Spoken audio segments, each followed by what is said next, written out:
조갑제 TV 시청자 여러분 안녕하십니까. 2024년 2월 26일 오후 1시입니다. 지난 2월 7일 한동훈 국민의힘 비상대책위원장은 관훈클럽 초청 토론회에 나왔습니다. 서울 프레스클럽에서 열렸습니다. 그는 자신이 서울중앙지검 차장으로 있을 때 주도하였던 양승태 전 대법원장과 이재용 삼성전자 회장의 1심 재판에서 검찰이 66개의 혐의를 걸었는데 전부 다가 무죄로 선고된 데 대하여 인정이나 사과를 하지 않고 다소 싸늘하고 설렁한 입장을 내어놓았습니다. 당시에 있었던 일문일답을 제가 소개를 해드리겠습니다. 김경태 MBC 저널리즘 책무실 국장이 묻습니다. 양승태 대법원장 47개 혐의 다 무죄로 나왔고 이재용 19개 혐의 통무죄로 나왔습니다. 도대체 무슨 일이 있었던 겁니까? 한동훈 위원장은 이렇게 답합니다.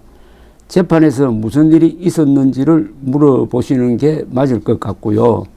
이 두 가지 사안이 굉장히 큰 사안이었고 여러 가지 의견들이 많은 사안이었다는 것은 제가 인정하는데요. 아직 1심 단계이기 때문에 제가 잘 지켜보겠다 이 정도로 말씀드리겠습니다. 김 국장이 또 묻습니다. 검찰에서 제출한 증거에 대해 압수수색에 문제가 있어 증거로 인정하기 어렵다면서 수사상 하자가 있다고 판단했는데요. 한동훈, 한겨레에서 굉장히 응원하는 보도를 당시 해 주셨던 걸로 기억하는데요. 법적인 판단에 대한 기준이라든가 근거는 굉장히 법리적인 문제입니다. 추후 잘 지켜보시면 될 문제라고 생각합니다. 김 국장이 다시 묻습니다. 사법농단 사건과 관련해서 대법원의 수사 의뢰로 진행된 사건이라고 표현하셨는데요. 한동훈, 사실상의 수사 의뢰로서 관련 자료를 공개적으로 넘겨받았었죠. 김 국장, 좀 더 구체적으로 이야기해 주세요. 한동훈, 이미 있었던 이야기이고 많이 보도하셔서 아시겠습니다만 당시 대법원에서 대법원의 내부 자료를 검색해서 추출한 자료를 문제 있는 자료들을 수사당국에 제출했던 사안이었고 그걸로 촉발된 사안이다라고 말씀드렸고 말씀드린 것처럼 굉장히 여러 가지 의견이 있을 수 있는 사안이다. 재판에 대해서 어느 정도의 개입을 어디까지 단죄할 수 있는가 하는 문제이고 그리고 그게 전례가 없었던 사안이기 때문에 여러 가지 의견과 평가가 있을 수 있다고 생각합니다. 사회자가 개입을 합니다. 이우탁 연합뉴스 선임 기자입니다. 삼성 경영권 불법 승계 사건에서 무죄 선고가 나왔는데 당시 수사 책임을 맡았던 이복현 검감원장의 책임을 묻는 플로어에서의 질문이 많습니다. 또 양승태 무죄 판결에 대해서 검찰이 항소했는데 항소 포기를 건의할 생각은 없었는지요. 한동훈, 여당 대표가 항소 포기를 건의하는 건 대단히 부적절할 것 같고요. 여러 가지 평가가 있을 수 있는 사안이다라는 말씀을 드립니다. 그렇지만 그 당시에 수사하는 과정에서 제가 그 사안들을 다 관여한 건 아닌데요. 최선을 다했다는 것으로 기억합니다. 다만 평가가 굉장히 다양할 수 있다는 점은 제가 잘 알고 있고요. 시간이 지나면서 그 평가가 더 정확해질 것이라고 생각합니다. 미국 연방헌법은 이중위험 금지, 더블 제퍼디 프로히비션이라는 원칙을 정해서 1심에서 무죄가 선고된 사건에 있어서는 검사가 항소를 할 수 없습니다.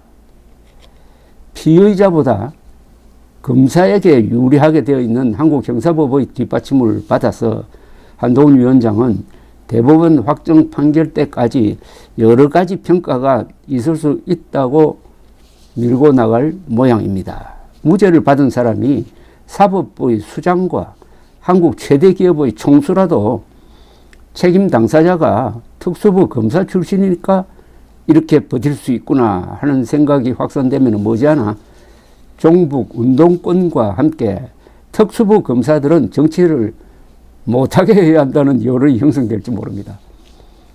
일본에서는 검사, 판사, 언론사 간부는 정치를 안 하는 것이 불문율입니다.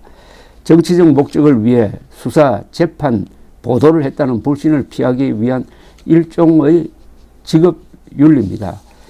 관훈클럽 토론회에서 한동훈 위원장이 이리저리 말을 돌리면서 자신에 대한 책임 추궁을 면하려고 하는데 뭐 여러 가지 생각이 있을 수 있다. 아직 1심 선고다 등등 이런 이야기를 하는데 다 그걸 받아들이더라도 딱 두 가지 질문을 하고 싶습니다. 첫째, 그렇다면은 그렇게 자신이 없고 여러 가지 생각이 있고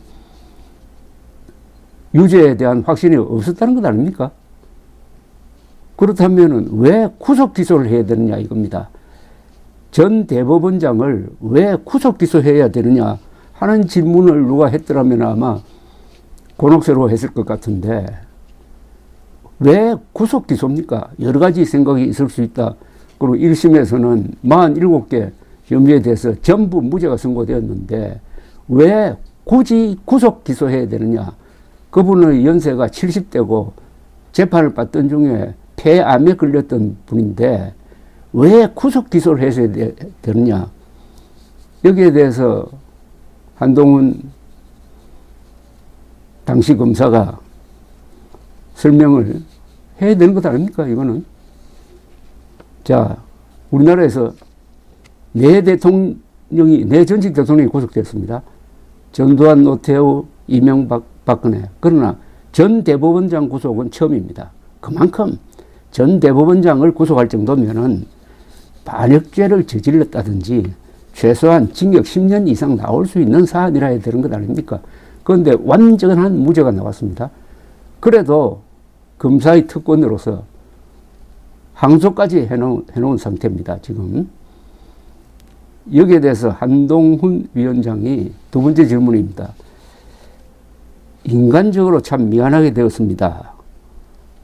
특히 양성태 전 대법원장께 이런 이야기는 하면 안 됩니까? 이런 이야기 하면 누가 잡아갑니까? 이런 이야기를 하지 않고 이렇게 빠져나가는 사람이라면은 머리 좋은 한동훈 위원장의 심장은 어떤 심장입니까? 이어서 양성태 전 대법원장의 역사적 최후 진술에 대해서 지금부터 설명을 드리겠습니다. 사법부 수장으로 있다가 물러나자마자 구속까지 당했던 70대 노인 양성태 전 대법원장은 재판을 받던 중 폐암 수술을 받았습니다. 전직 대통령은 4명이나 구속되었지만은 전 대법원장 구속은 처음이었습니다. 온화한 성품의 그는 작년 가을 최후 진술에서 자신이 아프다는 이야기는 빼고 인생의 덧없음을 이렇게 실토했습니다. 저는 법관의 직을 천직으로 삼고 42년이라는 긴 세월 동안 한 번도 다른데 눈을 돌림이 없이 거의 전 인생을 사법부에 바쳤습니다. 사실 대법원장이라는 직책은 내가 원하는 것이 아니었고 행여 지명이 될까봐 일부러 국외 출국까지 하며 이를 피하고자 했으나 결국 소명을 거부절하지 못하고 맡게 된 것입니다.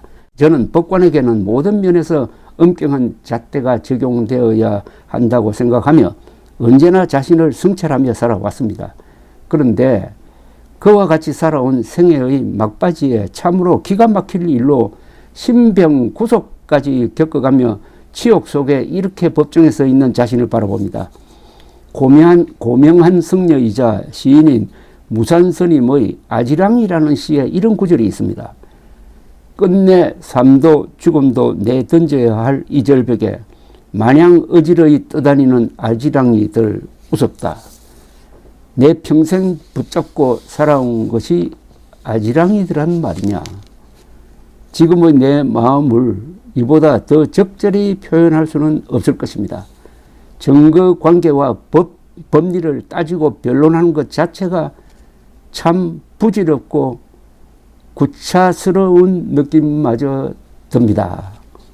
이런 양성태 전 대법원장에게 그를 구속 기소했던 한동훈 국민의힘 비상대책위원장이 인간적으로 미안하게 되었습니다 하는 말을 끝내 하지 않는 사람이 여당 대표로 있습니다. 그가 정치검사이므로 이런 식으로 행동하는지 안 하는지는 앞으로 계속 제가 한번 문제 제기를 해 보겠습니다.